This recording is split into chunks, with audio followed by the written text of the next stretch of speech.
Hello everyone, welcome back to our channel. ಇವತ್ತಿನ ವಿಡಿಯೋನಲ್ಲಿ ನಮ್ಮ ಮಗನ ನೇಮಿಂಗ್ ಸೆರೆಮನಿಗೆ ಮಾಡಿದ ಒಂದು beautiful handmade flower name reveal ಬೋರ್ಡನ್ನ ಶೇರ್ ಮಾಡ್ತಾ ಇದ್ದೀನಿ. ಆನ್ಲೈನಲ್ಲಿ ಯಾವುದೋ ಒಂದು ಆರ್ಡರ್ ಮಾಡೋ ಬದಲು ಸ್ವಂತ ಹ್ಯಾಂಡ್ಮೇಡ್ ಆಗಿ ನಾವೇ ಏನಾದರೂ ಮಾಡಬೇಕು ಅಂತ ಅನಿಸಿತು.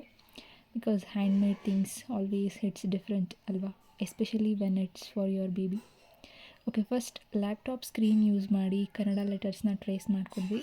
ಇದರಿಂದ ಲೆಟರ್ಸ್ ಶೇಪ್ ನೀಟಾಗಿ ಬರೋಕ್ಕೆ ಹೆಲ್ಪ್ ಆಯಿತು.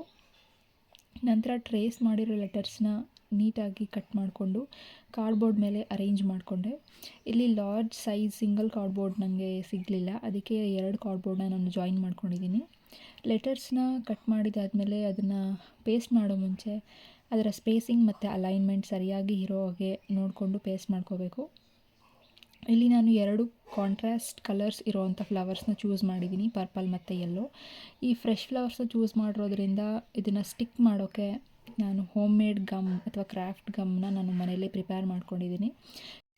ಗಮ್ ಪ್ರಿಪ್ರೇಷನ್ಗೆ 2 cup maida, 2 tablespoon sugar, 2 tablespoon lemon juice and a pinch of salt, 1/2 tablespoon baking soda. ಈ ಹೋಮ್ ಮೇಡ್ ಗಮ್ಮಿಂದ ಏನು ಯೂಸ್ ಆಯ್ತಂದರೆ ಹೋಲ್ ಈವೆಂಟ್ ಫ್ಲವರ್ಸ್ ಫ್ರೆಶ್ ಆಗಿ ಇತ್ತು. ಫ್ಲವರ್ಸ್ನ ಸ್ಟಿಕ್ ಮಾಡೋದು ಸ್ವಲ್ಪ ಟೈಮ್ ತೊಗೋತು, ಬಟ್ ಟ್ರಸ್ಟ್ ಮೀ ತುಂಬ ಸ್ಯಾಟಿಸ್ಫೈಯಿಂಗ್ ಆಗಿತ್ತು. ಇಲ್ಲಿ ಯೆಲ್ಲೋ ಫ್ಲವರ್ಸ್ನ ಬ್ಯಾಕ್ಗ್ರೌಂಡ್ಗೆ, ಪರ್ಪಲ್ ಫ್ಲವರ್ಸ್ನ ಲೆಟರ್ಸ್ಗೆ ಯೂಸ್ ಮಾಡ್ಕೊಂಡಿದ್ದೀನಿ. ಫ್ಲವರ್ಸ್ ಸ್ಟಿಕ್ ಮಾಡುವಾಗ ಸ್ವಲ್ಪ ಸ್ಪೇಸಿಂಗ್ ಇಲ್ಲದೆ ಇರೋ ಹಾಗೆ ನೋಡ್ಕೋಬೇಕು. ಲಾಸ್ಟಲ್ಲಿ ಬೀಡ್ಸ್ ಮತ್ತು ಸ್ಮಾಲ್ ಬೆಲ್ಸ್ ಆ್ಯಡ್ ಮಾಡಿ ಒಂದು ಟ್ರೆಡಿಷ್ನಲ್ ಫೆಸ್ಟಿವ್ ಲುಕ್ ಕೊಟ್ಟಿದ್ದೀನಿ.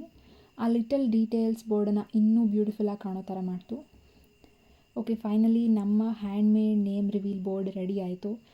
ಈ ನೇಮ್ ರಿವೀಲ್ ಬೋರ್ಡ್ ನಮ್ಮ ಬೇಬಿ ನೇಮಿಂಗ್ ಸೆರೆಮನಿಯಲ್ಲಿ ಮೋಸ್ಟ್ ಮೆಮೊರೇಬಲ್ ಪಾರ್ಟ್ ಆಗಿತ್ತು ನನಗೆ. ಈ ನೇಮ್ ರಿವೀಲಿಂಗ್ ಬೋರ್ಡ್ ನಿಮಗೆ ಹೇಗೆ ಅನಿಸ್ತು ಕಮೆಂಟಲ್ಲಿ ತಿಳಿಸಿ.